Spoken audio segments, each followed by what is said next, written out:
Bank খাতে আরেক কায়নাবাজি। চট্টগ্রামে 22 শ্রমজীবীর নামে 250 কোটি টাকা তুলে নিল সংঘবদ্ধ চক্র। সিলেটে চুরি হওয়া পাথর উদ্ধারে যৌথ অভিযান, দায়ীদের বিরুদ্ধে ব্যবস্থা নিতে হাইকোর্টের রিট। ইতালি উপকূলে অভিবাসীবাহী নৌকাডুবি, প্রাণ গেল 26 জনের, নিখোঁজদের সন্ধানে অভিযান।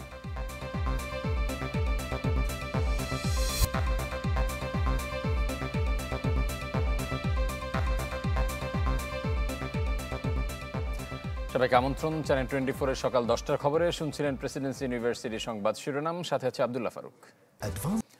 ব্যাংক খাতে আরেক কায়নাবাজি। ঠিকমতো সই করতে জানেন না, কখনো যাননি ব্যাংকেও, অথচ কক্সবাজার ও বান্দরবানের এমন 22 শ্রমজীবীর নামে ইউসিবির চট্টগ্রামের একটি শাখা থেকে প্রায় 250 কোটি টাকা তুলে নিয়েছে সংঘবদ্ধ চক্র। চ্যানেল 24 এর অনুসন্ধানে উঠে এসেছে, ঋণের নামে বিপুল এই টাকা তুলে নিতে পদে পদে ছিল বিস্ময়কর সব জালিয়াতি। আর এসব কিছুই হয়েছে যখন ব্যাংকটির নিয়ন্ত্রণ ছিল সাবেক ভূমিমন্ত্রী সাইফুজ্জামানের পরিবারের হাতে। তখন আজিম নিহাদের অনুসন্ধান, ক্যামেরা ছিলেন সেলিমুল্লাহ ও সাদেক হোসেন খোকা। কক্সবাজারের ঈদগড়ের বাসিন্দা নুরুল ইসলাম 3 সন্তান আর স্ত্রীকে নিয়ে থাকেন জীর্ণ একটি ঘরে। যার দিনে এনে দিনে খাওয়াই মুশকিল, সেই তিনিই শিকার হয়েছেন বড় এক প্রতারণার।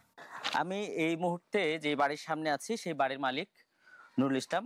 আমার হাতে যে কাগজগুলো রয়েছে সেটি বলছে তিনি ইউসিবি ব্যাংকের চট্টগ্রামের একটি শাখা থেকে 21 কোটি 50 লাখ টাকা লোন নিয়েছেন। কিন্তু এই লোন সম্পর্কে কোনোভাবে অবগত নন তিনি। দরিদ্র মানুষটির কাছে কিছুদিন আগে ইউনাইটেড কমার্শিয়াল ব্যাংক চট্টগ্রামের চকবাজার শাখা থেকে আসে একাধিক নোটিশ।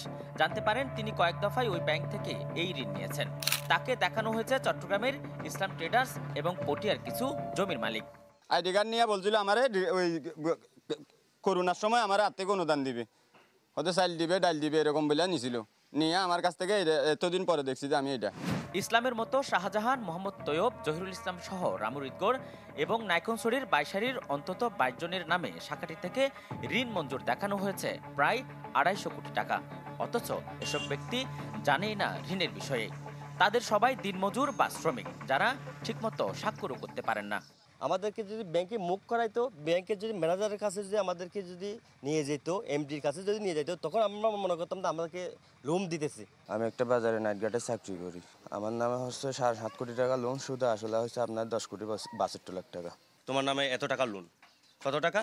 6 কোটি 84 লক্ষ 44 টাকা 3 পয়সা। তো আমাদেরকে টাকা দেওয়ার কথা বলে নিয়েছিল, পরে এখানে চাকরি করতো, তার টাকা দেয় নাই। আবু কালামের মাধ্যমে এই অবস্থা। আমি ওকে জিজ্ঞেস করেছি এগুলা কিসের জন্য হতে। এমনি ব্যাংকের নোটিশ পাওয়ার পর 2023 সালে স্ট্রোকে মারা যান গর্জনিয়ার মিজানুর রহমান। ফলে দুর্গম পাহাড়ে ভাঙা বাড়িতে 3 সন্তানকে নিয়ে চরম কষ্টে পড়েছেন তার স্ত্রী।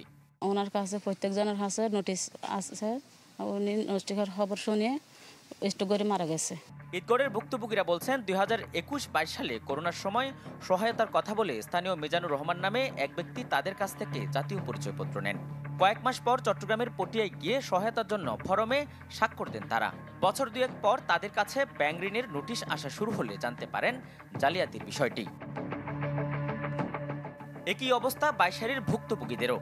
চাকরির প্রলোভনে নুরুল বসর নামে এক ব্যক্তির মাধ্যমে তাদের কাছ থেকে নেওয়া হয় জাতীয় পরিচয়পত্র। তারা বলছেন পটিয়ায় নিয়ে তাদের কাছ থেকে স্বাক্ষর নেওয়া ফরমগুলো ছিল ইংরেজিতে লেখা। পরে তাদেরকে 20,000 40,000 টাকা করে আর্থিক সহায়তা দিয়ে গ্রামে পাঠিয়ে দেওয়া হয়। পরবর্তী জানতেছি যে ওনারা স্বৈরাচার পেশিস সরকারের একটা সিন্ডিকেট, বড় নেতারা। দস্তক নেওয়ার পরে তারপর টাকা 20,000 করে দিছি। 2টা না 3টা কাগজের মধ্যে দস্তক নিছে। তো এই দস্তক নিয়ে আমরা চলে আসি। আমাদেরকে একটা কোম্পানির চাকরি দেবে বলছে, তো চাকরি দেওয়ার বিষয় সুবাদে আমরা আইডি কার্ডগুলো দিয়েছি। কয়েকদিন আগে ফোন করে বলছে যে আপনার নামে মামলা হয়েছে, মানে আপনাকে এখন মামলার পরিচালনা করতে হবে। মিজানুর ও নূর বসর নামে যে দুজনের মাধ্যমে মানুষের জাতীয় পরিচয়পত্র সংগ্রহ করা হয়েছিল, তারাও ভেসে গেছেন ঋণের ফাঁদে। তারা জানান প্রতারক চক্রের সদস্য আবুল কালাম ঈদগড়ের বাসিন্দা এবং নূর বসরের ভগ্নিপতি। কালাম দীর্ঘদিন ধরে পটিয়ায় থাকার সুবাদে পরিচয় হয় প্রতারক চক্রের সদস্য মুস্তাফিজুর রহমান, শাহজাহান ও নুরুল আনোয়ারের সাথে। তারা মিলে এই দুজনকেও ফাঁসিয়ে দেন প্রায় 20 কোটি টাকার ঋণের জালে।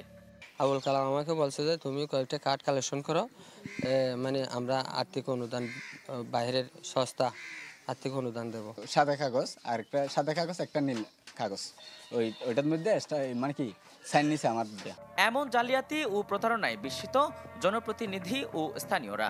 তোমরা নুন আনতে পান্তা পুরাই, ওই রকম ফ্যামিলিতে এত কোটি কোটি টাকা লোন, এরা বাঁচবে কিভাবে? প্রতারক মুস্তাফিজ, শাহজাহান ও নুরুল আরওয়ানের বাড়ি পটিয়ায় হলেও তাদের অফিস ছিল চট্টগ্রামের নন্দনকানন জেকে টাওয়ারে। সেখানে খুঁজতে গিয়ে জানা যায় কয়েক মাস আগে তারা অফিস সরিয়ে নিয়েছেন 3 পুলস্থ বিএনবি টাওয়ারে। তবে সেখানে গিয়েও মিলেনি সন্ধান, সাড়া মিলেনি মুঠোফোনেও।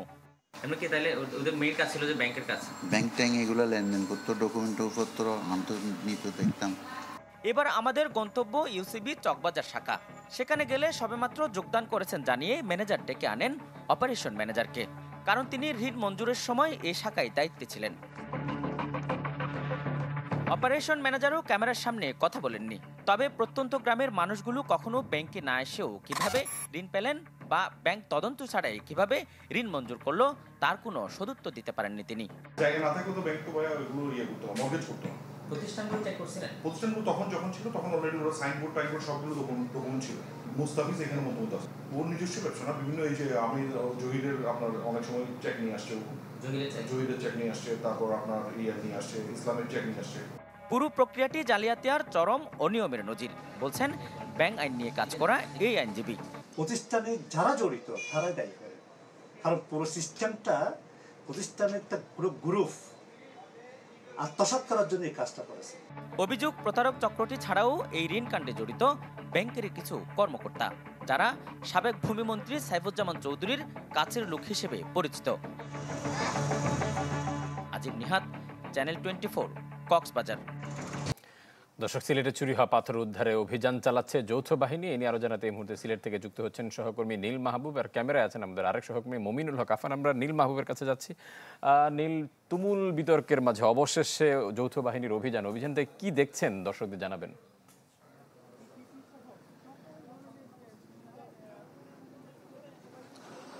আসলে ফারুক, আপনি ঠিকই বলেছেন যে এই যে যৌথ অভিযান মানে যৌথ বাহিনীর, এবং আমরা কিছুক্ষণ আগে আসলে আপনাকে বলছিলাম যে গতকাল রাত থেকে আসলে অভিযান কার্যক্রম শুরু হয়েছে, এবং তারপর থেকে কিন্তু এই যে সারি সারি যে ট্রাক দাঁড়িয়ে আছে সেই ট্রাকগুলো কিন্তু এই মুহূর্তে আসলে ট্রাকগুলোতে তল্লাশি অভিযান চালানো হচ্ছে। তবে এখানে যে ট্রাকগুলো দাঁড়িয়ে আছে তার বেশিরভাগ ট্রাকেই আমরা দেখেছি বালু আছে, আবার বেশ কিছু ট্রাকে কিন্তু আপনার পাথর আছে। তবে সেই পাথরগুলোর কাগজপত্রও কিন্তু আছে, অর্থাৎ এলসিকৃত পাথর, এবং যে গাড়িগুলোতে আসলে এলসির কাগজপত্র আছে, এলসির পাথর আছে, সেই গাড়িগুলো কিন্তু ওকে করে ছেড়ে দেওয়া হচ্ছে, এবং যেই গাড়িগুলোতে আসলে তল্লাশি করার পর আসলে এলসির কাগজ পাচ্ছে না সেই গাড়িগুলোকে নট ওকে করে রাখা হচ্ছে।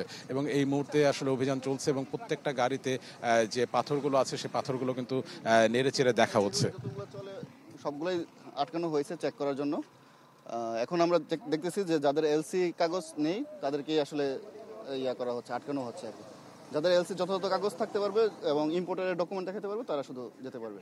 মানে এখন পর্যন্ত কি সব ঠিকঠাক পেয়েছেন? এই 4-5টা, অনেক আপনারা তো সাথে ছিলেন, 4-5টা মনে হয় ঠিকঠাক পেয়েছে, আর বাকিগুলোতে আমরা পাচ্ছি না ঠিকঠাক। তো এই অভিযান কার্যক্রম আসলে চলছে এবং গতকাল রাত থেকে আসলে শুরু হয়েছিল। তবে আসলে স্থানীয়রা এবং যারা আছেন তারা বলছেন যে এইভাবে আসলে যে পাথর লুট হয়েছে সেই পাথর আসলে লুট হয়ে যাওয়া বিশাল অংশ পাথর কিন্তু আসলে ফিরিয়ে আনা সম্ভব না, কারণ সময় গড়িয়েছে এবং এই সময়ের মধ্যে আসলে পাথরগুলো কিন্তু নির্দিষ্ট গন্তব্যে চলে গিয়েছে, এবং যেগুলো আসলে ডাম্পিং জোনে ছিল এবং এখন পর্যন্ত আসলে সরাতে পারেনি, গতকাল থেকে সেই সব জায়গা থেকে আসলে পাথর উদ্ধার করা হয়েছে এবং তার পরিমাণ কিন্তু খুবই সামান্য, 12,000 ঘনফুট। অথচ এই যে ভোলাগঞ্জের যে সাদা পাথর এলাকা সেখান থেকে কিন্তু এখন পর্যন্ত যেটা বলা হচ্ছে 1.5 থেকে 2 কোটি ঘনফুট পাথর কিন্তু সেখান থেকে আসলে লুট করা হয়েছে। এবং এখানেও আসলে দেখতে পাচ্ছি পাথর, এবং কি কথা হচ্ছে সেটা আমরা একটু শুনতে চাই। একদম টিলাটাকে নষ্ট করে ফেলছেন আপনারা, এটা শাহরিফিনের কোনো এলসির একটা ছিটাফোটাও নাই, কাগজ নিয়েছেন, কাগজও এলসির কোনো কিছু লেখা নেই, এটা যাবে না। কিছুক্ষণ আগে একটা নটকে করলো এবং এইভাবে অভিযান কার্যক্রম চলছে এবং প্রশাসন বলছে আসলে উদ্ধার কাজ সম্পন্ন না হওয়া পর্যন্ত এই ধরনের অভিযান কার্যক্রম আসলে অনির্দিষ্টকালের জন্য চলতে থাকবে। ফারুক। নীল, আপনাকে অসংখ্য ধন্যবাদ। দর্শক, সিলেটে চুরি হওয়া পাথর উদ্ধার যৌথ বাহিনীর উদ্ধার অভিযানের বিষয়ে জানাচ্ছিলেন সহকর্মী নীল মাহবুব। এদিকে সিলেটে সাদা পাথর লুটের ঘটনা তদন্ত করে দায়ীদের বিরুদ্ধে দ্রুত ব্যবস্থা নেওয়ার নির্দেশনা আছে। হাইকোর্টে একটি রিট হয়েছে, এতে বিবাদী করা হয়েছে 10 জনকে। দর্শক, এবার জানবো এক্সপেল জুয়েল অ্যাকশন এরোসেলের সৌজন্যে ডেঙ্গু পরিস্থিতির খবর।